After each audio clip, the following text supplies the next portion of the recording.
All right, so we're getting started. Kind of drop Angry everyone start, Brian. in the yeah. We had a pre-conversation to this that went a little bit longer, so I just hit the record button so I could get you guys to stop talking about each other so much. But That's great. thanks for coming on, Todd. We appreciate you being here. Thanks for taking the time.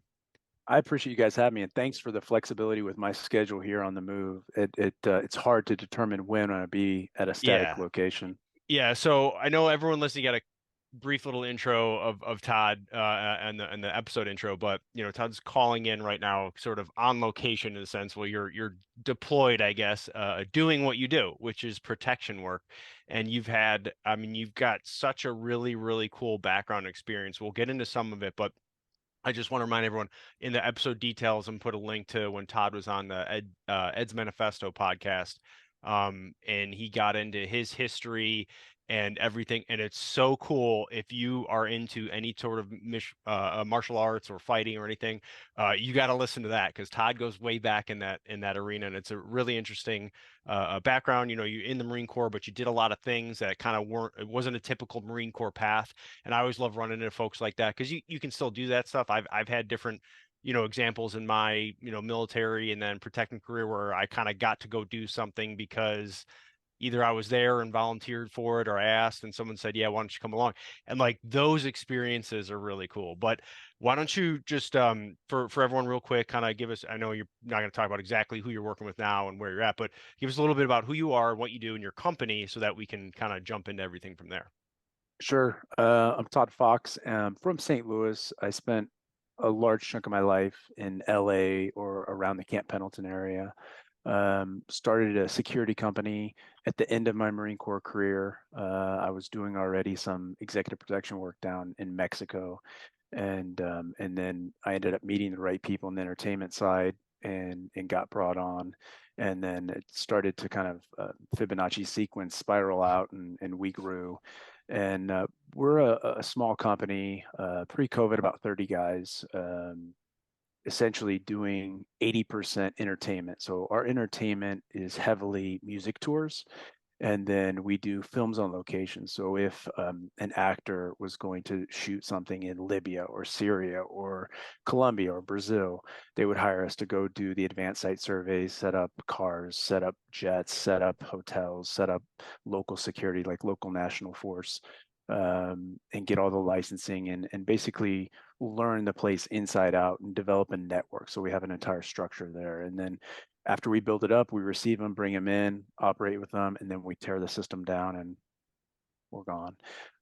So about 80% film and music, and then 10% executive, 10% governmental. Okay. Yeah, that's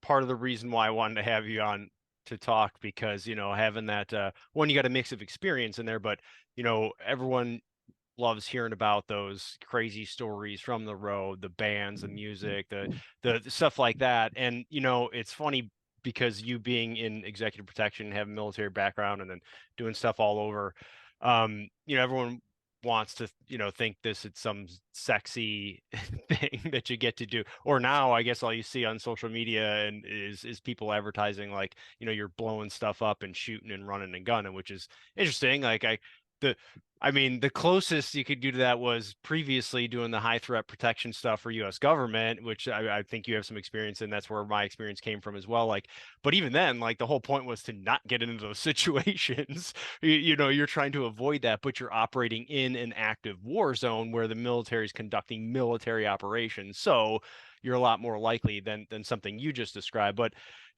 what there's trying to get a good feel for someone listening right now to kind of from you to give like what is the bulk of your work? I mean, you just said going down to do a site survey, Mm. advanced, that kind of thing.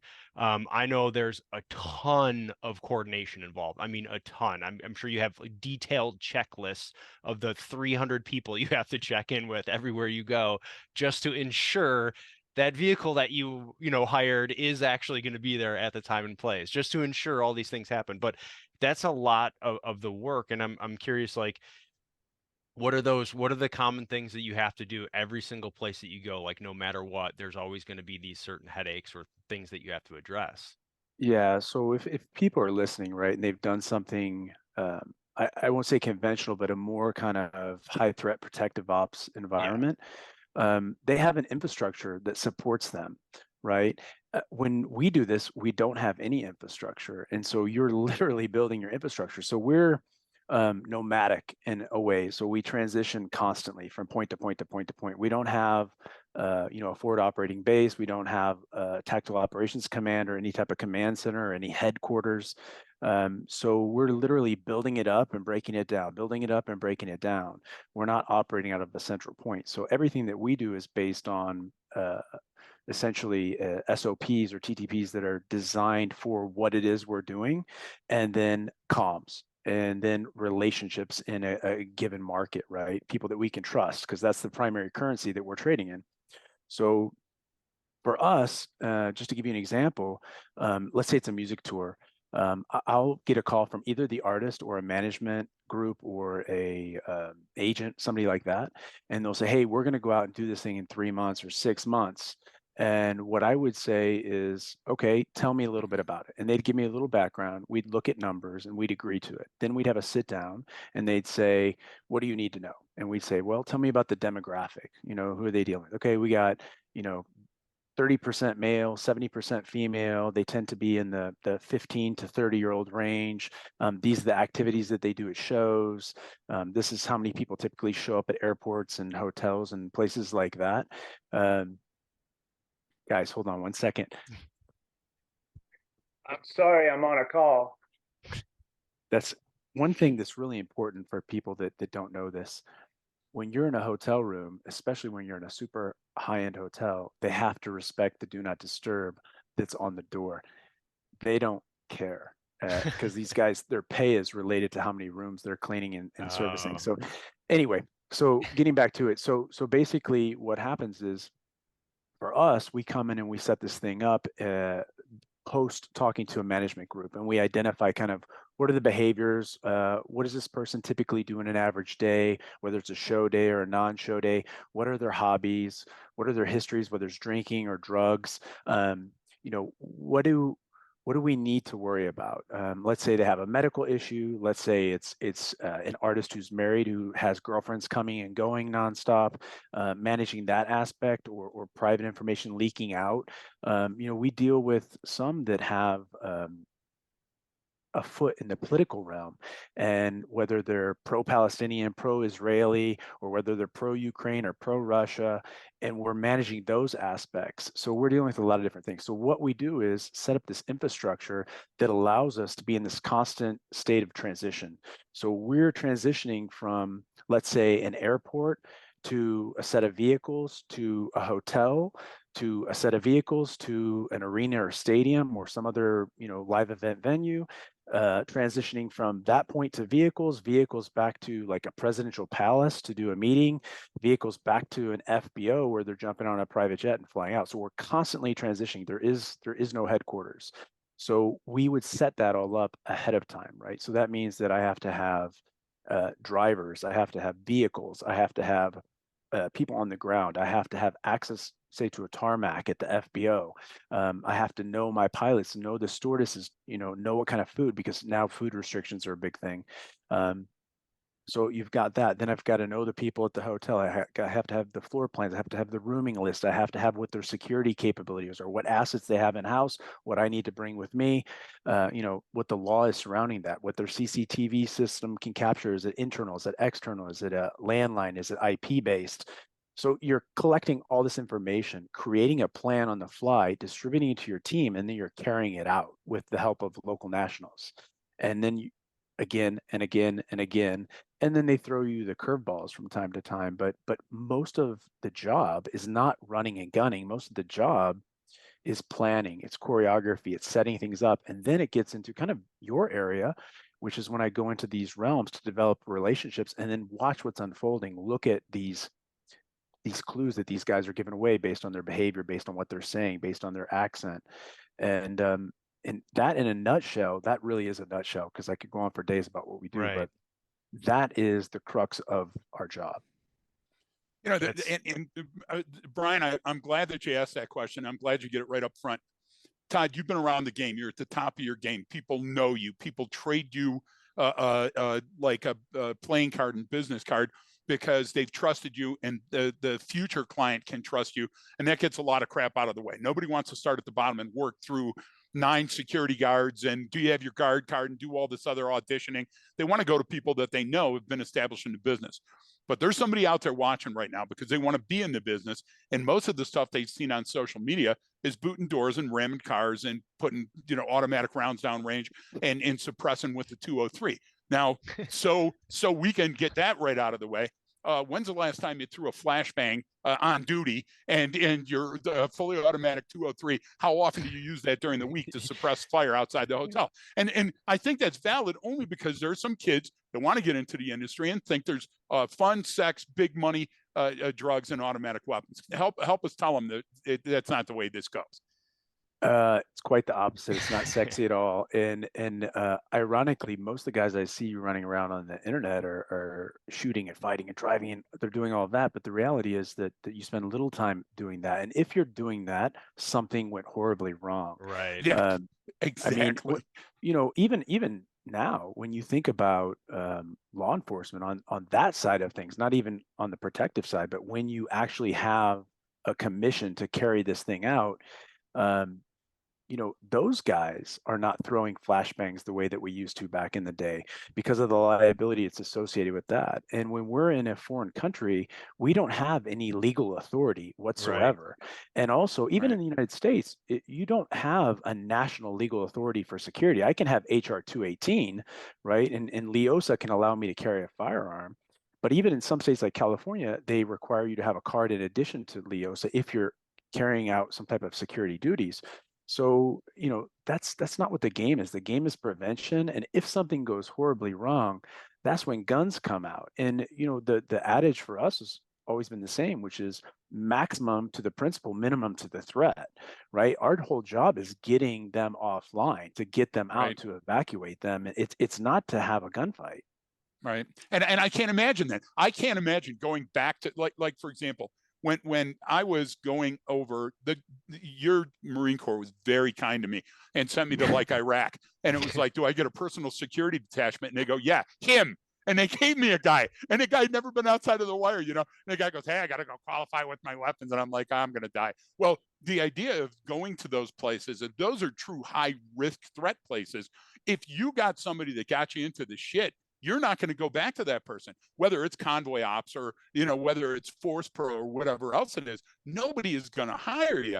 And if I've looked at your business card online, like I've read everything that there is to read about you that we know of, right? That OSINT will allow us to do, and everything. Like I especially love, and Brian will have it in the notes on your website. You can go down and see 20 different podcasts that you did with different people who have different backgrounds, and each one of those podcasts is different. It wasn't the same party line where you came on and said the same, yeah. Okay, if I went on there and you were, you know, throwing a flashbang or firing an automatic weapon or running around with your shirt off, I would immediately be disenfranchised and say, well, I'm going to go to another vendor because I have a thing called insurance and I have, you know, other people that rely on me, right?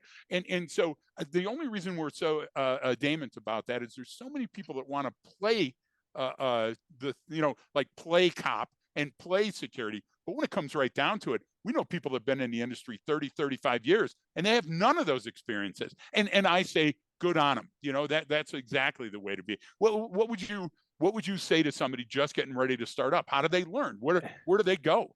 Well, let me address kind of what you said for a second, Yeah. and then we'll talk about where to go. But I've had this conversation before with guys, and I've talked to 2 or 3 people about it on podcasts. But the result of perfect security is nothing.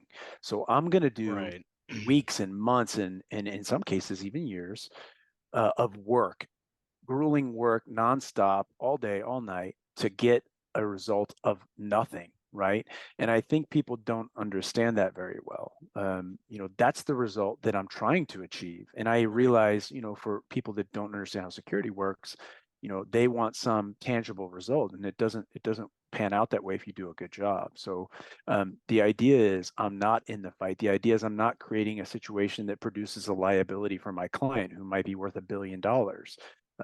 I am an agent acting on their behalf, and I create an exposure for them every time I do something. So I have to assess that in all of my actions. And me running around, even talking to people about what kind of gun I have, where I carry my gun, what I do with guns. You won't find that. You will not find that. It's just not something to talk about. Not that I don't love guns, not that I don't love driving, and even tactics that are fun to do that make no Right. sense tactically, like a J turn. Yeah, it's fun to do a J Yeah, turn. I would never don't do do it. that.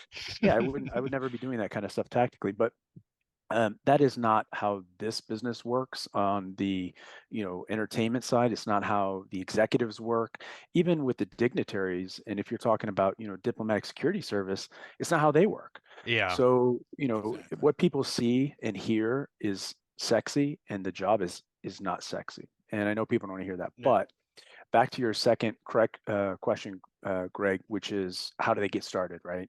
And I think the best way to do that is to go in and essentially intern for somebody. Say, hey, I like the way you're doing this. Can I assist you? Can I set this up for training? Can I help you in some sort of way? Can I work in the mailroom, basically? That's great. And they learn it from the ground up, as opposed to coming in and not really knowing shit, and then all of a sudden they're expected to perform. It doesn't work that way. You learn all these little nuanced details at the ground level, and then you build upon that because you understand the intricacies and how those variables fit together to produce a specific outcome in that equation. That's the goal, at least for me. I want guys ground up. You were as proud to put out on display that you washed dishes and that you peeled potatoes as any other skill that you did. And I love that. I also love the fact that you're saying the equation should be a zero-sum game, because that's martial arts. You study martial arts so you never have to use it. You're at the top of your game, so you see things as they unfold and you avoid them rather than have to go in there and start cracking spines. But like you said as well, nobody wants to hear that part. And that's a number one thing I think, Brian, when Brian and I are on the road, people come up and they go, I want your job. How do I get it? And it's like, do you have any idea how many years no that you idea. put into it? Yeah. Right? They I mean, that's so they don't often. understand what your job is in the first place. I mean, the people that hire me don't know what They my don't. job is. Right. They're like, Right. make them safe. In Okay, so I need all of this information. I need to do these things. I need this funding. I'm gonna need these guys on my team. They don't understand what it is. I literally have to tell them what my Right. job is.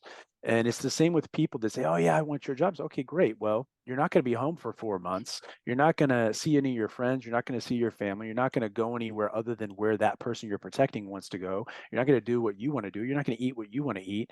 So you think it's sexy, but usually after about a week of 20-hour days, guys like, oh man, this Yep. shit Yeah. sucks. Yeah, it's the day in, day out grind of things. And I what fascinates me, what's interests me in sort of the executive protection world and private security on that side is it's really fascinating. I know other guys like you or other companies that do all kinds of different work with everything from companies to high net worth clients to different organizations. And like, it's still it still amazes me that there are people and organizations that I'm obviously not going to name, but like if I'd say right now, everyone listening would have heard of them, and they have little to no security or have the absolute like worst people running it, and no and you would surprise you. You're going, there's no way. There's that company is worth X amount, or that organization is worth all this, and they pay all their people millions and millions of dollars a year. Like, how do they? And they just don't protect it. And it's fascinating to me because there's so many different security companies out there, and there's people that do, everyone's got their own kind of little area of expertise. Like you seem to have this niche for like a lot of traveling, music acts and stuff like that. Other people have like certain like, okay, I do a lot of high net worth clients or a lot of people in this one. And that's usually, how you kind of it seems that how they find their way. But what surprises me is how little there is out there for some of these. I don't know, like if you could kind of elaborate on anything you've seen. I mean, obviously we don't want to put anyone out on blast and expose someone, but that would do you see that consistently as well? Yes, I do. And I would say within my industry, the number of guys that are professional, you can count on one hand, Mm. literally. Um, the the standard is extremely low, and there is no written standard. Right. About 15 years ago, I wrote a book. It was really small, really simple, just to create some general standards for what it is that the job entails and what you need to do and what you need to pack, what you need to know, and how kind of a typical day unfolds. And I would say, that's old because things have changed, but uh, people don't know it in this industry. The standard's very low, and because the person hiring you doesn't know what it is you're doing, they assume it's the aesthetic, right? Because it's Yeah. Hollywood. Again, there's no action consequence in Hollywood. Um, so they look and like, oh, well, you're big and you're, ethnic and you're bald and you have a goatee and you have tattoos. Oh, you're great for the job. They just Yeah. know that outer layer, the aesthetics. And when you talk about some of the things you mentioned, one of the things that I can tell you at least on the entertainment side, and in most of the executive side, is that they don't look at indicators regarding that person's moral fiber or any other aspect. For example, the number of background checks that are done, right? The number of credit checks are done. In entertainment, it's extremely rare. What you'll find is word of mouth. That guy worked for so and so. Hey, yeah, he did a great job for so and so, and they'll bring him on. And it's not one size fits all because what you have in hip hop versus what you have in rock versus what you have in country versus a boy band, they're different animals and they behave differently, and the demographics they're dealing with are different, and the activities at events are different.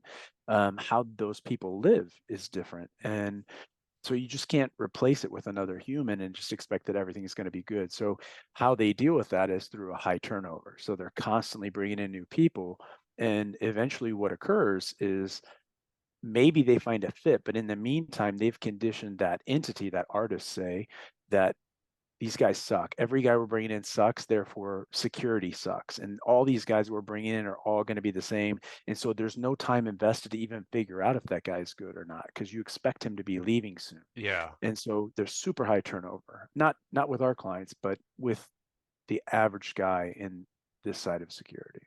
No, and that's kind of what I've seen too, and people coming and going from the industry or getting in, getting back out, or and you only have a few players that still keep doing it or have done it, and it's interesting how that works, and I think some of it is the people don't realize the cost of what it costs to really get good security, like that is an industry where you get what you pay for. I mean, 100% you get what you pay for. Absolutely. And we've even worked with clients that like maybe on a corporate side where they'll like hire a typical firm to come in and do security, whether they have like the roving, mobile patrol that comes up and someone out there that what, and we're like, for what you're paying for that, like we're like, why don't you use that and just train the people you have working here on how to see things a little bit differently, how to understand things Right. and look at behavior and maybe take a security posture. I go, you're going to get more out of that because they're going to take ownership of it. Then it's their company. You know what I mean? It's their organization, it's their people, it's their friends, it's their coworkers. I go, you're going to get more out of that than you will out of this guy making like minimum wage or just above, or maybe it's a little bit higher than that in certain cases if they have like they're armed or something, and you're going like, you don't really know what you get. And my other thing too is if you're relying on this, if you're relying on Jack Bauer to come and save the day, you know what I mean? It's not Yeah. going to happen. Like that's the It's very reactive. it's reactive, and it's almost you're putting too much on one person or one area, right? You can't, I mean, like you just said, you go in with a team of people. You can't have, oh, I've got this, I'm the one guy. Well, because when you're in the bathroom, that's when the bad thing happens. I mean, it's like there's no there Yeah. is relying on this one person, and I don't know how you address that with folks or explain it to them, but like, is there a good way that you've seen where you go, hey, look, this is how you have to look at it and get Yeah. them to kind of come across the line to pay a lot of money for really good support. That's that's on point. So we end up turning a lot of clients away, is the truth. So what happens is we start talking about what they have, and we'll have a short conversation with them on a Zoom call. And we have that conversation, and you can pick up a vibe pretty quick, based on their demeanor and kind of what they understand about the conversation they're having. And Then we'll segue into what our rates are, and usually that closes the door for a lot of them and say, okay, Yeah. well, it's been great talking to you, but Hmm. we're not a fit. There's no way Right. we can provide what we do at that price point. Um, and then some will get offers. I would say this year we've turned away more than ever, because of the way people are doing business. And we don't want to be associated with certain groups or entities. It's always a challenge with the entertainment side, but if they're going out there and they're getting into these violent altercations on a regular basis, it's not an accident, right? This keeps happening over and over and over again. And so we'll just say, hey, we're not a good fit. But usually it comes down to the money. And so a very short, I would say probably average call is 30 minutes. As soon as we start talking about finance, we'll kind of figure out where we're at and if we're a fit or not. And ironically, when we say, you know what, I don't think we're a match, you guys can't afford us, they go, whoa, wait. Yeah. We're going to come back to you and look like, that's a little late in the game for me, because they've established kind of what they think the threshold for entry is. Right. Right. Yeah. And sticker shock, the two gating mechanisms you just mentioned are bane as well. Sticker Yeah. shock and associations with entities that just don't get what we do. And one of the things, and this because you've been around, you're a copper, you're a Marine, you're a martial artist, all the things that you would need to objectively look at it. Combat Hunter was a very specific design for the Marine Corps. It was to relentlessly go after and pursue a cunning enemy in their own country, or people that were dropped into that country to be snipers, bombers, and insider threats.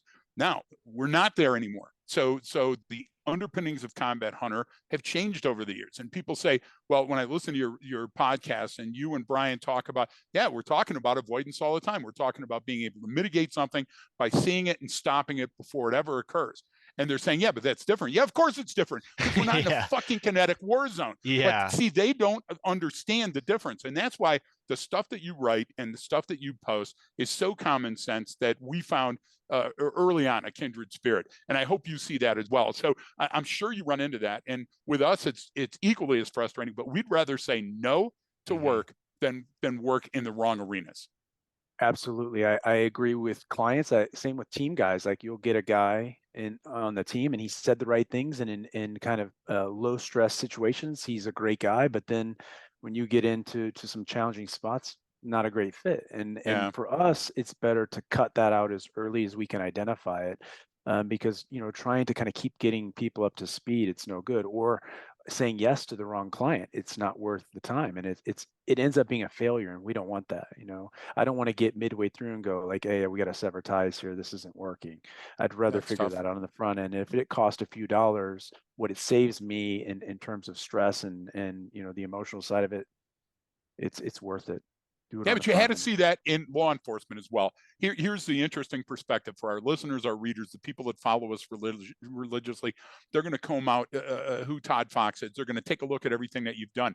When you go into police arenas, because of your vast knowledge, you see that a lot of it is smoke and mirrors. There's a lot of parlor tricks. There's a lot of people that aren't up to the standard. They just got the job. And we, before when we were talking, we called them oxygen thieves. So you get to see that in a bunch of arenas. You got to see it in DOD as a Marine. You got to see it as a copper. And now for a long time, you get to see it in the industry. So people don't see sometimes that you have to look behind the velvet ropes. You have to, pay no attention to the man behind the velvet curtain. I would assume you're spending a significant portion of your time and a lot of your calories on doing exactly that. Would that be a fair assessment? It's exact. That's exactly what it is. I think a lot of times the lessons are crossover. They just have different names, or people use different vernacular. But between the Marine Corps and law enforcement, I see it a lot. Like, even when you guys are coming out and you're saying something, it's yes, that's the name of it. Like, I know the feeling, I know that Yeah. situation. You put a name on it, I'm like, that's it.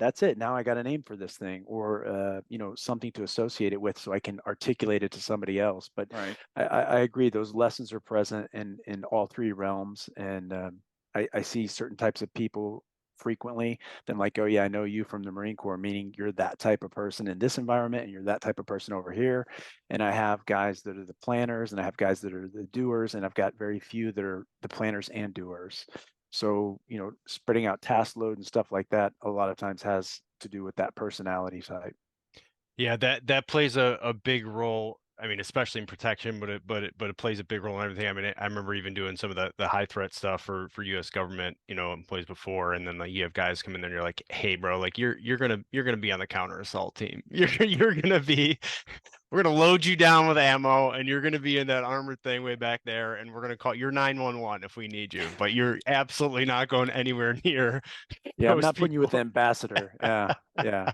Yeah, And it's crazy because you have a guy who would make an asset to some whips team somewhere, yeah. and but you don't want to put him anywhere near the ambassador. Just keep that guy Yep. away from him. Right, right. And which is funny, and everyone kind of falls into their different roles based on that personality, and then who can go be with the advanced team and who could do this, because you got to be able to talk to people if you're on the advanced team, and you really got to be able to set things up, and everyone creates these roles. So it's interesting how all that plays into account on just how you build your own team. But one of the things I did kind of want to ask you is how do you take like what you do for a living, what you've done for a long time, and then are there certain things that you then I mean I know it's sort of seamless for you, but are there certain things you do in like your personal life day to day that are like principles that you adhere to no matter what, whether it's on the job or here? Like there's certain things I do when it comes to behavior stuff, no matter where I'm going. I was just curious, are there certain things that you do no matter where you're going, whether you're protecting someone or you're by yourself, whatever, that you just adhere to? You go like, these are the things that Todd Fox does all the time because I know those things will keep me alive or keep me safe. I pretty much do all the same stuff. I just don't put as much energy into it, but I do the same stuff. So I will research before I go somewhere. It can be something as silly as a restaurant that I haven't been to, and it's in the city of St. Louis, and I'm not in the city, and I'm going to go there, and I want to know what's around it. So I'll Hmm. kind of look at what's around it. I'll look at where I'm going to park because I don't want to park right there because I know shit's going to happen. But then I look at the lighting conditions, I look at the buildings, I look at what's open, what's not open, who the people are that are walking in and out and around. And when I go in to that restaurant, I'm also looking for things. Now, I know this sounds crazy, but at the end of the day, I'll look online to see the configuration and the layout, so I know where I'm walking, where I'm going. If you're going with loved ones, they're going to want to go to the bathroom. They're going to want to go to certain places. Certain things are going to happen, and I want to kind of figure it out ahead of time. I like to game plan it quickly. It doesn't take very long, especially if you do this day in and day out. So I'll look at structures like that, and I'll look at what's going on in there, and I'll talk to a friend and hey, have you been to this place? Yeah, I went there. It was great. Okay, do you have any problems? How was it on a Saturday night at 11 o'clock? And I'll just talk it through and I'll think through all that stuff and do the same thing. If I'm going to go get a cup of coffee, the same thing. I'm looking at people in the room. And because we have a lot of downtime when we're working protection details, and because I have to have FaceTime with a lot of people, you're talking, you're figuring out what they're likely to do in their off time, what they're likely to have in the way of a political opinion, what they're likely to, we give all this stuff away based on what we wear and how we talk and how we Right. stand. And Of course. and to be honest, I like that. I like to play a game with that. So when I'm in a room, I'm trying to figure out who are likely to be my allies and who are likely to be my enemies that I'm going to have to fight. That doesn't stress me out in any sort of way. So I enjoy doing that when I go into a room and I'm looking and I'm scanning and assessing, but not like, oh shit, shit's about to go down. That's not what I'm feeling. I'm just like, oh, I want to know. I want to know what's in my environment. I want to know what can help me. I want to know what can hurt me. I want to know where things are. And And I've been that way forever. yeah, no, and a lot of what you're talking about too is stuff like, all right, looking up where the restaurant's at, reaching out if you know anyone who went there. Like I like how you put that. You kind of figured it because what you're talking about is, yes, it's from a security standpoint or how you're thinking, but that that's also just a good way to go about things. And like, do I It really is. want to go spend my time here? Is this restaurant worth going to? So it's not like additional calories that someone, I mean, a lot of what you described are things that everyone listening to this podcast does. So it's almost like flipping that light switch on and realizing that you are doing it and going, all right, like, well, what else do I need to know? What about the time of day to go there? Should I go there? It's a new restaurant, so it's probably gonna be super busy at that peak time. Like, Correct. can we get in there early? That's also gonna help me from a security standpoint because it's not gonna be a mad rush if something happens. Like, a lot of it's built in and almost seemingly common sense, but once you get good at really just flipping that switch on, recognizing what you're doing, and then additional planning considerations, man, it becomes autonomic. Like it Yep. becomes you're already thinking about it without actually doing it. So I wasn't surprised that you kind of like look at it. It's like, well, it's the same thing whether I'm whether who I'm going to dinner with or whatever. We're doing the same process. It's I'll a give you two. CBA, right? Oh, Yeah. it is. And It's just a cost benefit analysis, and essentially the Yeah. benefit is energy expenditure, right? It's like Right. okay, I don't have to waste time or energy on that thing. Well, we conduct interviews everywhere we go constantly. So it doesn't matter whether it's an Uber driver, or a restaurant, or at the airport. And we're constantly walking up to people. And many times we film, most times we don't, because people get screwy, when they know they're on film. And I'll give you two very quick restaurant analogies. One Brian and I were in, and the first two meals at this place that we had for lunch on two separate days were very Cajun inspired. So we wanted to look into that, and we asked the person, and the person goes, no, there's nothing to it. It's just seafood's cheap around here. And, you just, get what you get. And so then we finally found the right person. The right person says, yeah, this is actually called the Louisiana of the, Northeast. And this is where we come from. And all these people were Cajuns at one time, and gave us the real stuff, right? But if we would have just scratched the periphery, we would have been in the shit, and we wouldn't have known what we were talking about. So Brian and I, just a week ago, we were at a place in Salt Lake City. And so we're having a brown liquor and talking about the day. And each person has this very specific pin on.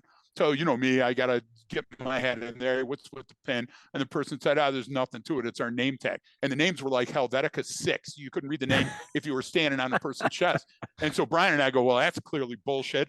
So we wait till we see a guy that we think is the manager. We hit him up and go, you're the manager? And he's like, yeah, how did you know? It's like, it's kind of what we do. What's with the tag? And he goes, well, for underage drinking, the only people that can sell alcohol are 21 and above. And this is a quick way that we can glance and see that. And it meets a standard for Salt Lake City. And it's like, okay, if you never ask the question, you'll never know. And you'll walk away with that knee jerk at the beginning, and it'll become an urban legend. And so we like to cut through the horse shit and get right down, because the facts are more fun than any of the stuff that you could likely make up. So I'm sure that you see that everywhere that you go. You're hitting so many things on the head with respect to what we do. One thing that I was never trained to do, that I have to do all of the time when I'm traveling to a different country every 2 days, when I'm asking for information, I have to know who I'm talking to. And this is part of the thing I was talking about: looking at the people, look at how they stand, look at their posture, listen to how they speak, listen to their cadence, their rhythm, their accent, look at where their eyes are going, look at literally how they're moving their hands, right? And then put it into context with respect to where you're at, one, and two, what it is you're about to ask them. Mm-hmm. Because if I'm asking, let's say I have guys, very common things, guys that are enophiles, they're really big into wine, and they're really big into specific wines from specific regions in particular houses. And if I'm going to ask them for a recommendation, say it's the hotel, or let's say it's a restaurant, I have to really get it right. I cannot screw that up. Or let's say it's coffee now. Third wave coffee is a really big thing. Right. And so if I'm going to get a third wave coffee house, I got to know who I'm talking to. So I'm looking for some hipster kid, right, who's eating avocado toast, and who, there are these variables So based on what they're wearing and how they talk, and those things are indicators for me. Okay, this guy's recommendation is probably going to be spot on. And if you start talking to them about it, and they get very passionate and animated and start talking in nuanced details, like, okay, I got the right guy for this, right? Right. And so I take his recommendation. I can go research, say, yep, this guy was spot on. Whereas, you talk to a local who's not really interested. Yeah, just go to Starbucks. That's not going to work for my client. So we do exactly what you're talking about. Right. And it's more fun. I think you get a lot out of a trip. First of all, we're very similar in the fact that we stay at the cheapest possible shit hotel that's close to the venue, that's not on fire, right? And then, we do change our route and change the rental sleds and all that other stuff, but we only do it when we sincerely have to, because the rest of the time it's a pain in the ass. So, every human does the same thing, lowest caloric intervention. So what we do is we amp up the information gathering so we can make up for those gaps in the crappy car or the crappy hotel or those other things. And that makes it fun. And it also, like, people are always saying, well, how do you, maintain your level of alertness without being hyper alert? Do this, because if you're paying attention, it's first of all, people watching is the most fun thing on the face of the planet. It really is. And second, doing the research that you're talking about, Todd, and I'm so glad to hear that you live by those rules as well. That's fun, but it's also what's going to save your life. Knowing where fire exit is, asking a person a question like the one place Brian and I were at, the elevator and the stairs, and I won't go into detail, but it was, hey, why is the elevator in this position? The person's like, fucking, that's where it's always been. Well, that's not the answer I'm looking for. And going down to the bottom floor and finding out where it exits out into the parking lot and it's on the wrong side of the building, those are the things you got to take 10 minutes to do. And if you don't do those kind of things, you may be a victim. And so we love the podcast. We love your views on podcasts as well, but we love the podcast because it gives us an outlet to tell people these common sense free things you don't have to spend a lot of money and a lot of time doing, but a few minutes here and there can make your life fun and exciting and avoid danger. Yeah, you guys put out amazing content, and I will say that Thank you. it's a rare thing, really, because it's just a lot of shit that gets pumped out. People like to hear their own voices. Yeah. But what you guys talk about applies to every human. Anybody with a brain that's listening and walks around in the street in a public environment, especially people like me who are in transition constantly, it's applicable immediately. You don't have to have some specialized training. That information that you're putting out there gives them tools that increases, I don't want to say increases their chances of survivability, because then I'm quoting one of your friends from Detroit. That guy's all over the place. Yeah, thank you. But no, it's good stuff. And I have downtime with work, and the games kind of keep things fun and keep it interesting, and it keeps me tuned into what's going on in my environment. And I do the same thing when I'm fighting. If I'm doing Muay Thai or if I'm doing jiu-jitsu, I play with things, and in playing with it, it keeps it a little lighter. It's not so stressful, you know? Yeah, absolutely. And, you know, to that end, you alluded to something there that we all have to understand about age. The idea is the last time that I was in a bona fide police pursuit was 2015. 2002 was the last time I trained intervention driving, and vehicles aren't the same. If I tried to do the thing with the vehicle now that I did then, my vehicle would stall out and I'd be in the shit. The last time I was in a bona fide foot pursuit was with Shelly, and that was in 2018. So you can't look, I've got a body of being certified in every one of those skills and being at the top of my game. I just didn't do it yesterday. So you got to shut the fuck up when it comes to going out there and saying, well, this and that, and the school this and that, and I've got all this other stuff. We stick to the basics. We stick to what we know. The programs I built are still around, and I do that shit every day. So I stay laser focused. So of course I'm in the game, but I'm not going to get out on the mat and I'm, going to say, okay, well, the GC3. Yeah. Okay. Well, I read up on that this morning. Let's go. No, that's not the way any of this works. And I love that you said very early on, action consequences. Brian and I are huge about the consequences. Don't train, see what the consequences are. Keep smoking, see what the consequences are. Drive too fast for conditions and don't use your blinkers. That's all we are, is we're like a common sense voice from the wilderness. Look, we've got our scar tissue. We learn from this stuff. You can too. But those people that you're talking about and that we see routinely, they're still like, there's a guy that writes a book, and I'm not going to say anything about On Coffee Table or his book, but he's given the same gosh damn shit that he was 25 years ago when I saw him speak at Penn and sign a book.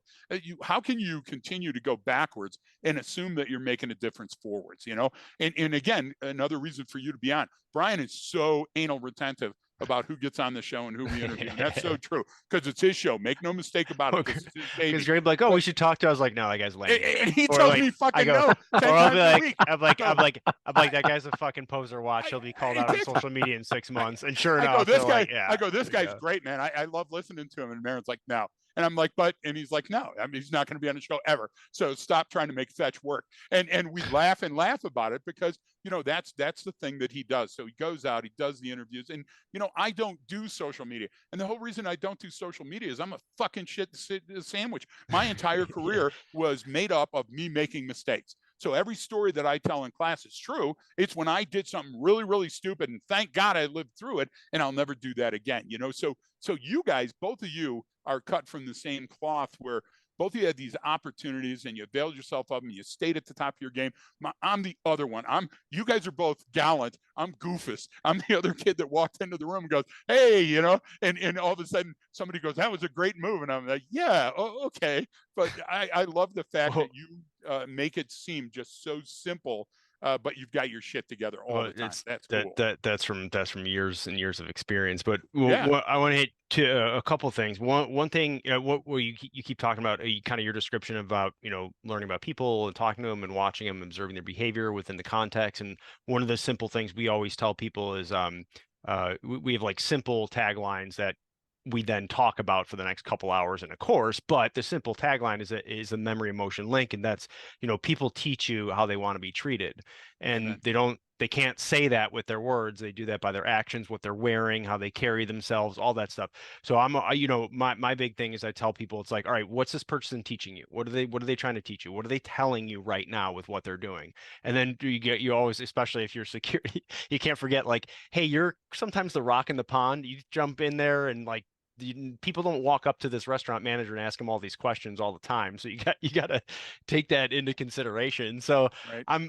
I'm curious if you've ever had, and I'm kind of putting you on the spot, but like, an experience, you probably had several, but something that you could think of that where like you met someone or you were in the situation or you were talking to them and you went like, this is going to go catastrophically wrong, or like, this is not going to be good. And I'm curious if you like, and again, like I'm kind of putting you on the spot, but if you have something where you knew at the time, because what we love doing is taking subject matter experts like you with all this experience and going, like you already said, like we go, all right, this is what we call that. This is what we would articulate that as. Now going forward, you can say, oh, all right, this is the one I know, so I need to act now. So I was just curious if there's something that you've had. Yeah, on the front end of my career, I made mistakes, right? And Yeah. interestingly, listening to Andrew Huberman talk about that helps me kind of understand the science behind that and why you solidify those particular things, particularly with the mistakes. Like that's the quickest way to learn.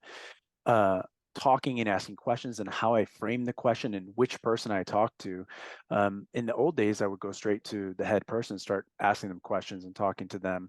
And I couldn't give them all the information as to why I was asking the question. So now I'll collect the bits and pieces online. I'll go and I'll talk to, let's say it's a restaurant. I'll talk to a server. I'll talk to a manager. I'll talk to different people. I'll even go in the kitchen in some cases, talk to cooks, because they'll give you a different perspective, a different look, and you're just collecting bits and pieces from everybody, right? As opposed to going to one single source and getting their perspective and also freaking them out. Like, why is this guy asking me all these questions? It's much more valuable. It saves time when you can go to one point and get that information. But on the front end in particular, I remember in London doing this, and people don't react well unless you frame it or unless it has some type of context for why you're asking. But if I can't tell why, I have a problem.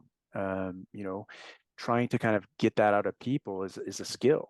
And if you don't look like you fit there, like if you're going into a 3-star Michelin rated restaurant and you look like a young dumb kid, maybe with a stupid marine haircut, they're like, yeah, you You shouldn't don't be here. belong here. And then Yeah. now you're asking all these questions and you can't say, yeah, I'm security for Madonna.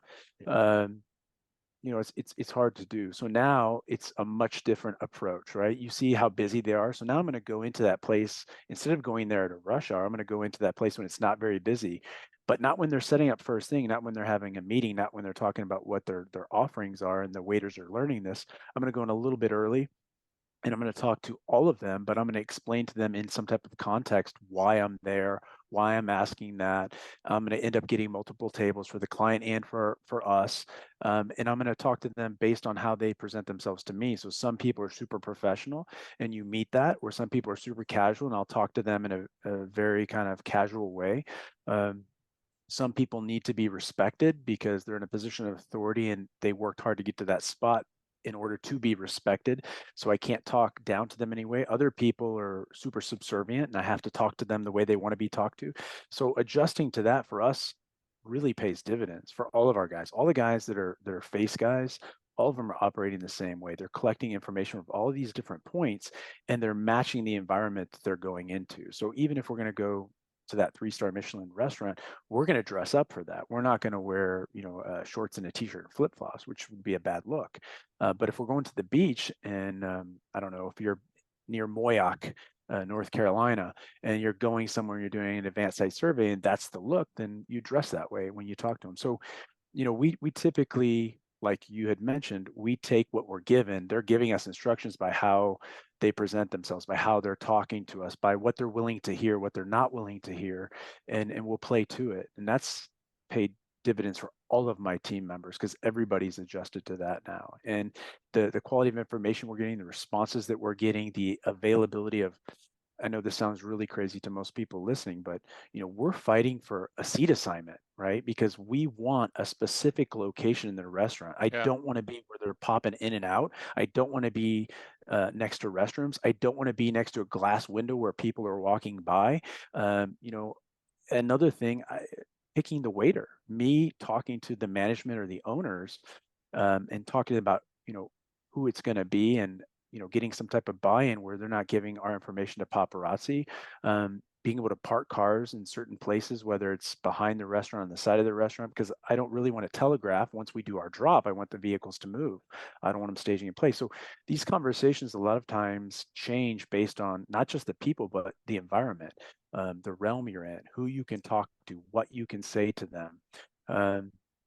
If I'm talking to Arab people who tend to be more subservient, or if I talk to, let's say, an Austrian person who's very precise, I have to adjust to those environments in each market that we go to, and then the personality type in that market, and then the environment within that, right? So we're constantly doing that. That's a big part of our job. And I like having our listeners kind of hear this from you and your perspective, especially, anything private security, executive protection, that side. And you brought it up earlier in the show, but you don't have a net. So like me when I was doing different high threat protection for U.S. government, there's a whole process behind what we're doing. There's people behind there. There's QRF. There's, if something goes wrong, I hit these buttons on this little thing in this sequence, and they are now tracking that all the way back in Washington, D.C., not just in the local theater. Like we have military, like you have all of these things available. Same thing, like if you're police in the United States, like you have all of these assets, but when it's you out there in all of these different areas all over the world, like you're on your own. You've got your team, and you've got the willingness of your client to take your advice and listen to what you're doing. And so you have all of these external issues, and you've got a lot of internal issues, like you talked about, knowing your client sort of earlier and really understanding a little bit about them and what they're likely going to do, and what do they how do they typically act when they're out in town, what do they is it, and so knowing all of those things, that having that team to rely on, because I'm imagining when you have a team with you, it's pretty small. I mean, how do you determine that? What are the best qualities you see in folks that do well? Like you said, when it becomes day 20 and you haven't had a break, and it's been 12 to 18-hour days every single day, and you haven't had a day off, like are you seeing as how you have all the experience now, can you look at folks when they show up and relatively quickly and go, all right, I think this person might be good, or you know what, maybe that person, maybe not so much? For the most part, yes, there's a general formula, right? So if I have a person that has a belief in something, it can be anything. It can be religion, it can be ideology, like that's based on family, whatever it is. They have a strong belief in something, they're vested in something. Generally, if they're a fit person, they haven't let themselves go. Also, the number one factor I would say is flexibility, the ability to adjust on the fly. Because for us that are planners, we structure, we do analysis, that's how we think, that's how we plan. In this realm, we make 2 or 3 or 4 plans because we know shit's going to change. It always changes, and it changes at the last minute. And I could have spent a week or 2 weeks or a month working on it, and then all of a sudden, this artist has this random idea, we're going to go over here, and so now that's completely unplanned, and we're at the last minute shuffling to get cars and reservations or whatever it may be. I need guys that are flexible, that are not going to be stuck in that mindset of, no, we did this, we have to. No, you're not in charge, they're in charge. Now you adjust to them, not them adjusting to you. So flexibility is a big thing. And then there's a bit of commiseration that goes on because we constantly get these shit sandwiches. So a sense of humor goes a long way. If you can laugh about it, whether it's right after it happens or a day after it happens or whatever, but in particular, if you can laugh about it in the moment because you know this, you know what's happening, you know what's going to happen, you can read that person, you can read the situation, you've been there many times, and you're looking at each other laughing, yep, this is about to go to shit. All right, here we go. and you jump in. So I would say those things: a strong belief or value system in something. It doesn't have to be one thing. Some level of dedication to maintaining their body, because usually that also is coupled with maintaining their mind. Yep. The ability to adjust, to be flexible, and a sense of humor. Those are the things I That's think great. are really important for my guys. No, that's awesome. Those are great descriptors, and I like how you kind of keep it general, like in a beliefs of something, because I've seen that same thing. Someone who has, and you're kind of talking about, some moral compass in there, because whether it's like a belief in like, hey, I do jujitsu, this is my thing, but they're super into it, and like, because it's not just about you rolling on the mat or fighting, it's about everything behind it. It's about the ethos. It's about what you're here to do on this earth and as a human. I mean, that's deeply what martial arts are about. I mean, you can do it whichever one you want, but there are a core set in there where this is about something bigger than you. And I think having that place and time and like that's a good team member, someone who goes like, there's something bigger here than just me and my goals and what I do. And then, like you said, yeah, the physical and mental, leads into that. And you know, I, when you talk about being adaptable and having that sort of we call like maybe cognitive agility and being able to really the way you get to do that, I always tell people, is by doing all of that planning, right? Because if you have a primary, alternate, contingent, emergent plan, if you have primary and alternate routes, if you have all of these backup plans and you plan for all those things, the idea is now you just get to go do your job. And when something happens, you have all of that knowledge to draw on. There isn't oh shit, what do we do now? You have some sort of plan. Now, even if you can't fully execute that plan that you rehearsed, it's going to be close enough and it allows you. And so all of that background information, right? All of that planning, that procedural stuff that's the bread and butter to me. Like that's how you do it. That's how you actually get good at it. And so that's always been my way of looking at things too, is that you plan so that you don't have to do these things. And then that sense of humor, like we've all been there where it's like, okay, we're at the primary, that's no good, alternate's no good, contingent, emergency, we don't even have. F it, looks like we're going to make it up as we go along. And you're really not at that point. You're just drawing on all of your experience and the planning. I mean, you're still following some sort of protocol. I don't know if you've ever seen anything like that. Yeah, frequently. And the funny thing is, for me, if I have a pace plan, which is a primary plus three options, right? That makes me calm. And I'll have these guys ask me all the time because I'm around people that don't really believe in accountability. They're like, oh, you're paranoid. No, I'm not paranoid at all. Actually, I'm just prepared. I have these Right. plans. If something goes wrong, I can be relaxed. I'm going to have a lot of anxiety if I have no plan. I don't have any anxiety when I have a bunch of plans because I know I can go left, I can go right, I can go forward, I can go backward, I can go up, I can go down. I have options. And so I feel good about that. And that allows me to have a certain level of confidence that the people that I'm working around can feel. They can feel that. I don't have to say anything. They know. Also, when they come and turn to me like, hey, Todd, what do we do about this? If the artist is turning to me and asking me that, and every time they ask me, I have an answer for them, they know. And that's again a form of currency. Amen. Absolutely. I think confidence and competence are the two aspirational goals everybody in any industry that deals with people, which is every human on the face of the planet, should always strive for. And the only thing I would add to the list that both you and Brian made is don't lie.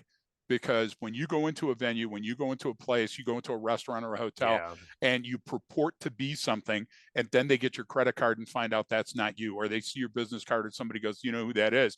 You have to go back there and you just shit on all those people because you thought it was a Yeah. good idea at the time. And that's never a good idea. So I've seen that, and I disabuse people of that daily. Don't lie. Just tell the truth, or don't tell them, because they'll respect you more for not telling them all the facts that you have to keep behind the velvet ropes, right? But just don't lie. Yeah, I go to these same restaurants. I deal with the same limo drivers. I deal with the same handlers and FBOs. I deal with the same people running arenas and stadiums.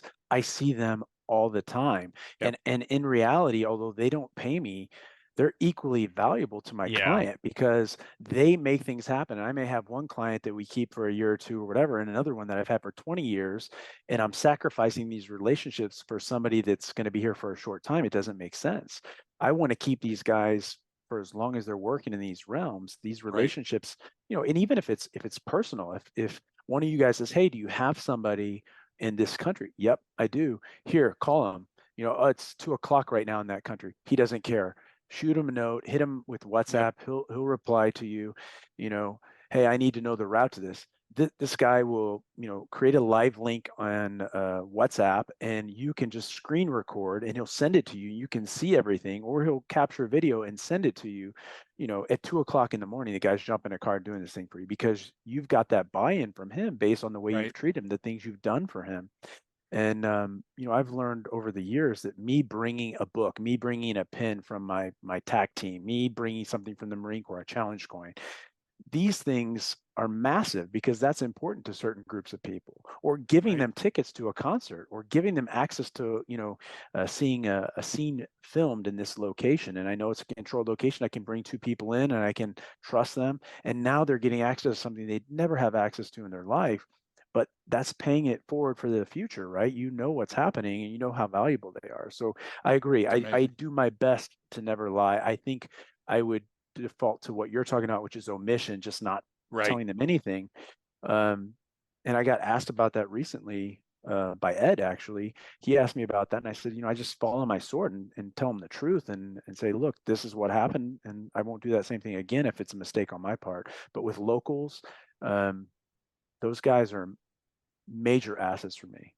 Yeah, building the Rolodex, we call that, and Yeah. you're doing it every It, day. And you're operating at the speed of trust, but you have to reciprocate, because if you don't, then you're just a user, and people feel that, they smell that. they'll figure it out eventually. Yep. Right, and you're given the it's like the Billy Madison example. Remember where Adam Sandler calls up Steve Buscemi? He's like, "Hey man, I was kind of a jerk to you in high school, and I really apologize for that." And he gets him, yeah, he crosses him off the people to kill list. Then he comes up helping him out So later in the funny. movie, and he's like, "Man, I'm glad I called that guy." I mean, that's so much of that So explains so true. many interactions I've had in life where I was like, "Man, I'm glad I was nice to that guy." Because they hooked it up. People and just being friendly with people is literally they're more likely to do something for you, and you with them. I mean, there's a shared sort of you know, you don't make those relationships just purely transactional, even if they are, because like you said, Yes. you don't know when 18 months. Oh, what's that restaurant we go to out in Lynchburg where we walk in, we hadn't been there in 6 months. It's like, hey guys, you're back. And it was like, They man, knew us that's immediately, walked so us to the table we sat at last time. It felt so good so it's because like they knew. front of the line, better Yep. service, and like we didn't ask for any of that or expect that. We were just Nope. nice to them and unusual, obviously, too, You given the just, baseline. yeah, you just said it, Greg. You, it feels good. And part of the thing is when I'm traveling and I'm moving place to place, yes, I'm going to see them again. Yes, I need something. Yes, I'll give them something. But it also just makes your day smoother and it makes you Yep. feel better as a human, and it makes the day easier. You can have a shitty day and then have this individual that you have a positive interaction with, and it makes the next interaction with the next person who might not be so nice tolerable. So Absolutely. I Yeah, think that's a you big know, deal. we all say platitudes from time to time, even though I hate relying on them. But the be the change, that's it. You are, and when you go somewhere and you're tired and you're smelly and you're shitty and you got the hair trigger and you got the chip on your shoulder, you got to redouble your efforts to be the good guy, because everybody else is going to be that asshole. You're late, the bus, this and that, and you just can't be that. To be a good human, you've got to eat a lot of shit. They say a farmer eats a lot of dirt in the year, right? When they're out there in the fields. Well, that's the same thing. Part of de-escalation strategy is you got to smile a lot and you got to be a nice person, but they got to feel it. They got to know that it's genuine and that you're not just putting on airs. Totally agree with you, Todd. Totally. You just actually made another point. You don't always get to pick how your client behaves to people, and Yeah. Right. sometimes you have to lay the groundwork. You have to do this preemptive action or activity that offsets what they're about to do, right? You have this host nation or this individual that you're dealing with at a restaurant, at a hotel, at a whatever, and you know that they're going to come in and wreak havoc on the structure that you built, the relationship that you built. You have to grease the skids, and you have to tell them. To be Yep. honest, I won't say where I'm at or what I'm doing, but I just had this conversation. I had to come clean about some things that are going to happen that aren't going to be nice for them to deal with, and say, hey, Right. these things are going to happen. This is the best way for you to approach that particular situation. if you do these things, I'm going to come in and I'm going to say these things, expect it. And then that's your cue to leave. Because when I say these words to you, things are about to go bad. So just leave, just go out and I'll handle it. Don't worry about it. Right. So that's another really important thing that no one taught me or trained me on, right? Right. To have And it's these the most preemptive valuable actions. human skill, right? And you can't read it in a book and you can't hear it on a podcast, but that's the gem. Those are the behind the scene things, Todd. That's your legacy, and that's the what you can leave for others to make it a less anxious or less stressful day. So I love that. I those little tidbits are the one, not the ghost ring sight on your whatever and the high capacity shit that we hear. These are human skills, the most important skills in the book. Yeah, yeah. Well, speaking of book, I mean, and I don't want to take up too much time. I don't know if you got something going on right now where you're at. Seems like there's a little bit of a shift there in the room. I wasn't sure if like Yeah, you gotta roll, that shift but was housekeeping again, not respecting the do not disturb yeah, sign. So they as won't. long as it's my room and not the client's room, we're good. But I got team members covering me so that we could talk. Gotcha. Well, what you do have some books, and you got another one coming out soon. So I want to kind of have you Yeah, kind of plug those and what you did, because I know you sent me the one to look through, and it's like these really you take great photos. you If do. you're the one taking those photos, those are My amazing iPhone. photos. Yeah, but they're still great, and like and then you've got like maybe a photo and a simple concept, and a photo and a simple concept, and like these are great, but one, because that's how humans learn through images, and they can kind of tie that information together to an image. But it's like it's really cool. So tell us a little bit about what you're writing and what you have coming out. So I've got different books. The first one was a book 15 years ago that was geared toward tour security because everything that I had been trained on, in Moyoc, everything I've been trained on, even through the corporate side, ASIS kind of stuff, none of that, FLETC, all of the EP or PSD type training that I did and had didn't convert to the music realm. So I wrote a little book and a little instructional. It's super simple, super basic, not meant to be enlightening, but really more of a field manual. And then I ended up doing a use of force book for an agency that is not public. And then a couple years ago during COVID, I wrote a book called Protection Form from Humanity. And that basically is stuff you guys both know and use all the time, but Hmm. systems and structures and processes that are used in protective service operations and how people could use these basic, simple systems in their day-to-day life to protect their loved ones or their home or their business structure or something like that. But what I kept getting from people was these are field manuals, like where are the pictures? I don't want all of this information. So this book that is out now, it's called Protective Perspective. And the reason that I wrote this or really presented this, because I'm not writing much in that book, is to give people that are fans of the music industry or the film industry a peek behind the curtain to see kind of what goes into setting these things up in a day in, kind of day out situation. So I had this artist who I had a long relationship with and said, hey, I'd really like to stop every once in a while and snap a photo. It'll take 30 seconds. He's like, yeah, do it. He's a fan, guy's into firearms, he's into jujitsu, he's into driving, he's into all these things, living off the land. And so he gave me a lot of buy-in really early with this project. And so what I tried to do was kind of think LCD, and I just reduced it to something really simple. So I take this photo, and I'll just give you an example. Let's say this light, this LED strobe light sitting on a stage, and you've got these other lights, and you've got the audio elements and stuff. And we talk about deconfliction. So for part of our critical incident protocol, we need to deconflict with the lights of the show, and we have, let's say, red lights and white lights and yellow lights. And so this LED beacon for critical incident is blue. And so we kind of talk about that. But what it is one page is a photo, and the adjoining page is basically a concept or an idea related to protection. So you get a little bit of the entertainment thing, you see a little bit of what goes on behind the scenes, and then you get just a theory, just a concept. So it's not overwhelming. And I think most people can probably read that book in 30 minutes. So it just gives you a peek behind the curtain, which is part of the title. And I think that's palatable for most people, even if they're not interested in security.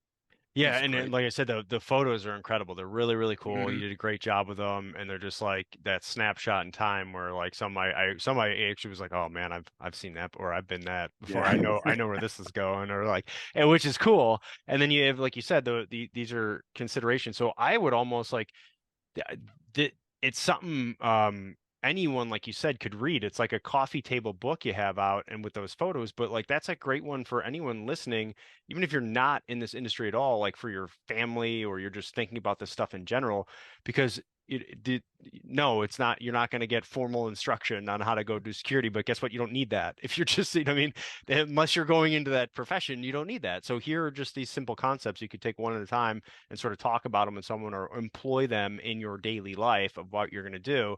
And those little takeaways, those are just those thinking points that help in any of those situations. So I really liked it. And like I said, the photos are really cool too. And then you've got you've got, oh, actually, and two, I got to remind everyone, follow you, it's Tour Training on Instagram, because your stuff on there is really cool, and that is definitely getting some behind the scenes kind of like video, and you got cool editing stuff or photos and like a quick like little walkthrough backstage, but it shows that process of you getting set up for an event.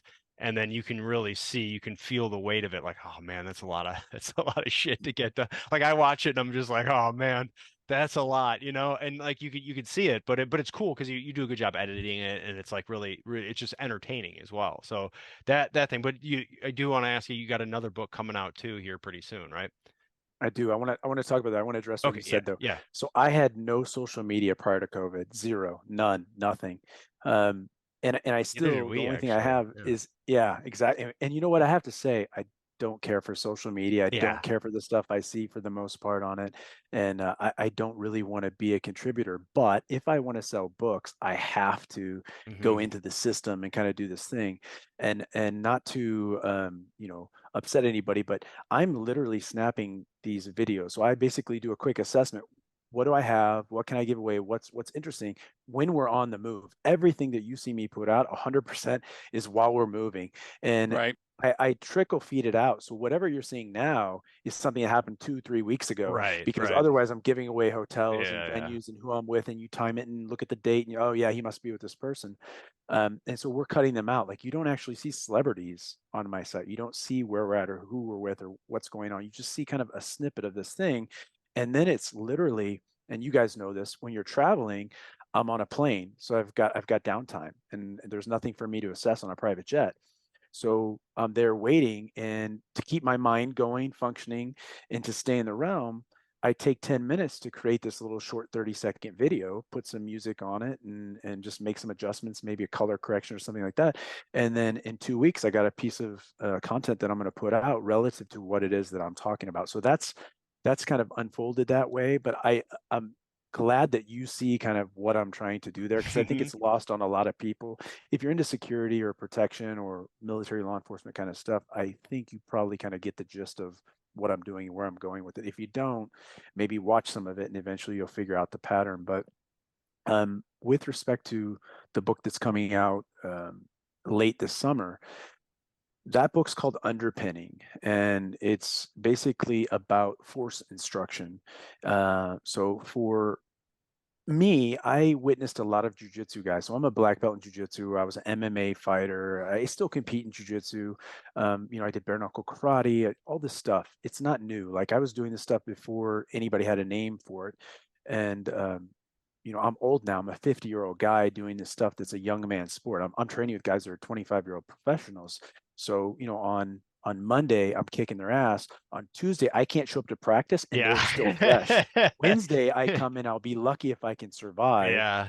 Thursday and Friday, I can't train. Saturday, I'm training again. So it's me adjusting to that and not wanting to accept, what's happening to my body. Um, but one of the trends that I'm seeing in my realm, in the MMA martial arts kind of realm of DT, use of force for law enforcement now, it's become a thing. Like, oh, you're a jujitsu and black belt, go teach a cop. And there's a big problem with that. And even my own instructor and a lot of people that I train with and I've worked with for years, they don't agree with me. But they don't agree with me because they don't understand. So I basically wrote this book, Underpinning, to outline what DT instructors who are not LEOs need to know so that they can actually provide a valuable service to the LEOs. And so it gets into looking at those particular things. So, when you're talking about use of force, you have to understand the Fourth Amendment, right? Mhm. And so that's the foundation right there. Like, I'm seizing a person. And so I need to understand that. I need to understand case law, right? Graham versus Connor, right? Tennessee versus Garner. You have all of these. Scott versus Henrich is a great one because it says I don't need to use the least intrusive force option, which guys start thinking, well, if they do this, I can only go one step up, because back in the day, No. Fletzy created this pyramid model that was an administrative tool, Yep. right? It had nothing to do with anything that was out there. And I'm trying to explain that in very simple terms for guys who aren't Leos. Then we're looking at, how a state statute works, right? We're looking at what agency policies are, right? General orders for an agency and how that restricts them. We're looking at court of public opinion and what's going on now in law enforcement. So yes, maybe they can do this legally, but it doesn't look good, and it's going to cost them, at least with their agency, if not with the public. And then we kind of talk about, different things that will affect them and what they're protected under, how they're not protected by certain things. And then we get into different approaches and different systems and mindsets. And then we get into the actual physical part. So if I'm doing jujitsu on a soft mat with my buddy and they have other teammates watching us, right? So I'm in a safe spot, in a soft spot. We're doing this thing for mutual benefit. It's very different than if I'm carrying 30 pounds of gear on my waistline, right? I'm at the end of a 12-hour shift. I'm smoked. I'm dealing with someone who wants to kill me, who, by the way, just got out of prison, has been training to kill people the whole time. They're lifting weights and dealing with other violent people. And it's that quick. It's not, oh, I see it coming and here's what's happening and it's slowly unfolding. It's very fast. And the amount of time that officers are getting to actually train defensive tactics and use of force is minimal, because now they're spending time, like for me, I have to teach de-escalation. I have to teach duty to intervene. I have to teach all kinds of stuff that in the past we never taught and people never really focused on. So less and less time in DT. And it's a more volatile world, and people are, I should say people, criminals are more emboldened to take action because there's less of a consequence for them now than there was in the past. And people are making literal videos on this. So they're going out there and fighting cops and recording this as, hey, this is like a rite of passage. Look at what I did. So we're talking about those aspects. We're talking about things that change, right? So when I have this gear on, you know, I'm looking at making a decision, and now I've got a taser, and I've got a pistol, and I've got OC spray, and I've got an asp or a baton or some type of stick. Maybe now I've got this silly bolo. Now I've got to kind of cycle through these options that I have, and that takes time. And the longer that lasts, right, the higher the chances are that I'll pick the wrong force option. And I'm thinking about what's happening. All of these kind of things kind of come together in this book so that the instructor, who's just a BJJ guy or Muay Thai or MMA guy, can understand the mindset of a Leo and understand the variables that he's dealing with in an instant, right? And it's not like fitness, like me or you go to the gym and we work out. This is hormonal heart rate. So, we're resting and we're at 60 and all of a sudden we're at 130 beats a minute instantaneously. That's different than you going to the gym and lifting weights and running and doing cardio, kickboxing, or whatever you do. And these guys don't get it, and they don't understand it. They don't understand how it works. And the cops, in turn, can't really tell them. They don't know how to Yeah. articulate to them, and they respect them and they want to That learn the things that they have, but it doesn't translate easily. that It's a very hard road. and I see that with a lot of different types of training, especially when it gets into like the application, like you just said, in law enforcement. I see a lot of that with the different shooting stuff where it's like, okay, we're gonna go to this course by this guy who's in a, tier 1 special missions unit. It's like, you're lacking a whole lot of context behind these decisions that these guys are making here. That's a very, very, very different mission. Like, get it, Suppressive Mark? fire. Yeah, We can't guys, we can't do suppressive fire. It doesn't work that Marksmanship way. training is good, and the same thing with and you bring up the perfect example of like the jujitsu stuff. It's like, okay, we'll just get everyone spun up in jujitsu. It's like, look, that's not an answer. That's not a solution. It's like, well, you have to understand how this tool may help you in these circumstances, but you have far more restrictions, and you have all of these other considerations, like you just brought up. You have this is in the United States. People have civil liberties. We have a constitution. Like you can't violate their constitutional rights. And that can change in the situation as it progresses and what they do and what you do, and then ultimately what you're responsible for. So yeah, I think that's really interesting, because that bridging that gap sort of thing, like rather than just saying, okay, yes, here's the thing we're going to do. It's like, no, here's the thing we're going to do if it meets this criteria and can be used in this manner, right? And taking that all into account is huge. So I'm actually interested in definitely reading that when it comes out too. Yeah, I Yeah, mean, and you you're guys preaching to know the more than choir. anybody. Honestly, and the great thing is when you're going down the laundry list of the stuff that's going to be in the book, preaching to the choir. We've been saying that nobody wants to listen. So this is great because Todd, you're respected in the industry. So hopefully somebody will listen to that. It'd be great to have you back on after the book release where we could pick up a couple of lessons perhaps and get it back out there. I'm coming to you guys for lessons. It works the other way around. Uh, All the stuff that you guys are talking about is super valuable on the protection side and the law Thank you. enforcement side. When you guys, not even something new, but like you just talking about like Hicks law, or you guys talking about Dunning-Kruger effect, or any of these different concepts, they're really Bader-Meinhof. Like these things are really important for law enforcement. They're really important for security. They're really important for military to just understand how these things function and how it affects their operations and their daily lives. And we talk about those things. And I don't think a lot of guys get to go, but for example, FSI is one of those places that teaches some theory on use of force and kind of the different sciences behind it. I don't know how big that is, but most agencies don't have enough to send them to that level of training because it's expensive. But you guys, the service you're providing for free is massive. So I would love to be able to come back on and talk to you guys about that, because I think it's good stuff. No, that Absolutely. would ideal for us. It's Marin's Yeah. show, so I can't give you any permission whatsoever. But no, great stuff. And I would say too, Todd, let's your schedule's like ours. It's constantly in flux. Let's collaborate on something. Let's put something together so we can actually be in the same place at the same time and share some knowledge with some folks. That would be a lot of fun. I'm going to say it here. I think the space to do that is I'm actually still doing the stuff we're talking about, and you guys are on the frontier with putting it out there and really identifying what it is. I think at some point I should be collecting video from a different distance in different scenarios, and then you guys talking kind of through it, because you guys are definitely That the would be brains cool. behind that. So Love it. That would be very that would cool. be fun. Yeah. Well, we've already figured out your location because of the declining amount of light. We know which direction you're facing, and we've called a variety of hotels where That's you are. us calling people to get, yeah. Exactly. So that was our probe, just so you know. Do you and know then how our many final question is going to be how many the key to tell us housekeeping about people your family. showed up at hotels all over that city Exactly. looking for you? It's so funny. I think it'd be a blast. I think people would get a lot out of it, Todd. So let's not let that one die in the vine. That would that'd be an honor for me. So let's Aw. do it. Let's find a time to actually do that, and we'll put together kind of the ideas and the concepts with the practical application of that job. Yeah, that'd be cool. That'd be very cool. Yeah, we definitely got to talk offline about doing that. That would be a lot of fun. And so yeah, Todd, I appreciate you coming on here, man. This has been a great talk. I could talk to you all day long. I'm going to have all the links for all the stuff in the episode details for the folks that are listening, to include your website and where they can find the book and everything.